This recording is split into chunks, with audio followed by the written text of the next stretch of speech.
as you put together your grow bed for your aquaponics system, if you choose to go with a flood model, which I think is a really great way for a grow bed, you can use heavier media and grow a lot more, a larger variety of plants in it.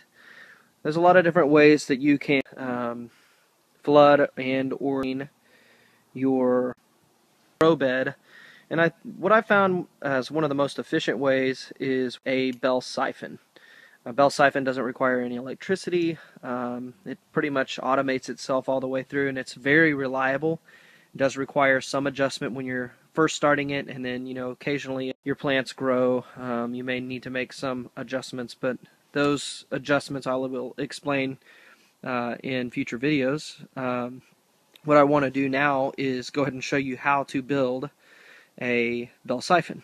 And what I have here is an example grow bed where you would need to build it. But you do want your grow bed to be about 12 inches deep. That seems to be pretty agreed upon depth, optimal for root growth and for the development of your bacteria culture, which is kind of the lifeblood of your grow bed. So here we have a little grow bed that's about 12 inches deep, and when you have your water come in to this grow bed, you're not going to want that water to fill all the way to the top, because we don't want the sunlight to be exposed on the water and get algae build up and things like that. So we want to be able to regulate the water height on the grow bed to come up. This is a 12-inch bed, so I'm going to want the water to come up about 10 inches. So the first thing I'm going to do, of course, is go ahead and just confirm my depth. And you can see I've got the tape measure here that we're right at 12 inches. I've already, in another video, explained the bulkhead fitting as a way to set up the drain. So there's going to be a little bit of height involved. Bulkhead as well. This particular bulkhead has it's threaded on the inside as well. It's not just a slip joint. For the drain, a slip joint bulkhead fitting works great. If you're going to be coming in maybe on the side to bring water in and not coming over the top of the side of the grow bed, then you definitely would want to use a threaded bulkhead fitting on the sides because they seal up a lot better and you won't get any leaks.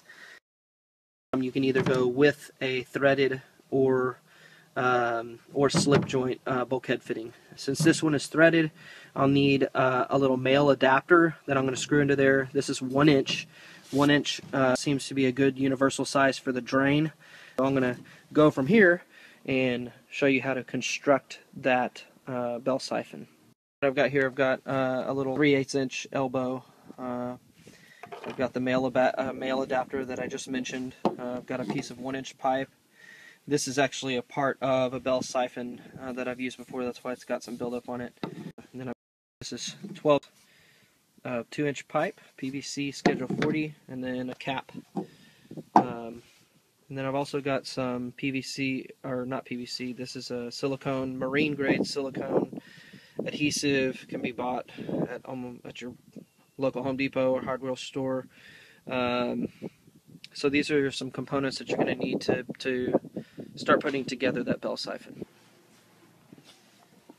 Okay, so there's just a few parts, one that I'll add in a moment to the siphon. But essentially, your pipe stand, and this is what's going to connect to the bulkhead fitting, so the water will drain. Now, if you can picture this in the grow bed, we'll decide the height of the grow bed. Water fills up to this point, it's going to spill over into the top of this, and what we're going to do is create a bell using this 2-inch pipe and the cap. We've got some other things to do to that, but basically this will slide over, and the way that works is when the water fills up to this inner pipe stand and it starts to drain down in here, it'll create an air vacuum inside this bell that will then start a siphon, and it will drain out the bed faster than it's being filled. So you will have all the water actually being sucked out of the grow bed, and then once certain point, we're going to design this so that in air, when the water level comes down to the bottom, and that will break the siphon, and so the water will begin to fill back up again, and it'll just flood and drain as often as it fills up, and then drains down. The timing of that cycle depends on your flow rate. It also depends on the size of your grow bed primarily. So one of the first things I want to do here, I'm going to just make a little 1-inch mark on the bottom of this 2-inch pipe here on either side, because I like to double to make sure that the air is going to cut off at the right point. So I'm going to mark 1 inch, and then that's on either side over here. So what I'm going to do is I'm going to make some cuts in here that are going to be about 1 inch high. Now that means that when the water level drains down in the bed, it's going to suck in air from down here after I cut these little notches in it. Doesn't really have to be exact or perfect work. So I'm just going to mark those off, and then I'm going to get a saw to cut those out. Got my sawzall here, and I'm going to just go ahead and cut across.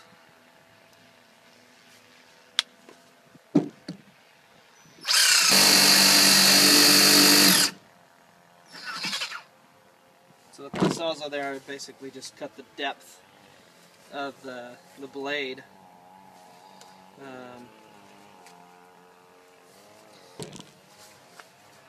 If you're using a saw like this, what I'm going to do is take some pliers and just break off the ends so that it cuts easy, but I'm going to go ahead and score it. Cut about 1 inch down, and of course that means that the bed will only drain down and leave an inch of water at the bottom, which isn't going to harm anything. So I'm going to pinch these off. That just break off because I scored it. And I'll show you what we have afterwards. Pull those off, so I've got a nice little gap in the bottom. And so again, if this is the inner pipe stand and this fits over the bell, so this will have a bell on it. Water fills up inside the inner pipe stand, siphon starts, and then the water drains down. When it reaches to this point where this opening is, it's going to suck in air, which is going to break the siphon off, and the water is going to fill back up. Next thing we want to do, and this is kind of the backup drain or backup siphon cutoff, is I'm going to drill a hole in the side here and put this 3/8 line in with a tube so that the water sucks in at the bottom. And so the next thing I'm going to do is I'm going to put this cap on, make it nice and snug, and then I'm going to drill a hole probably on the same side that this little gap that I cut in is. I've got a 3/8 elbow that I'm going to stick in there, and I like to use these little Christmas tree beds because it makes a real nice hole in there. But I do want to have that pipe on, or the cap on there securely before I drill this hole, because I'm going to be drilling both through the cap and the inner pipe, and the 2-inch pipe on the inside. I'm going to go ahead and drill this hole here.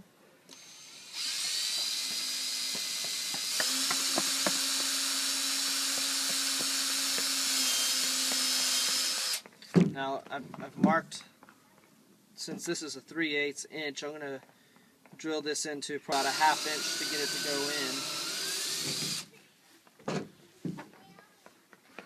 So just the tip is starting to go in.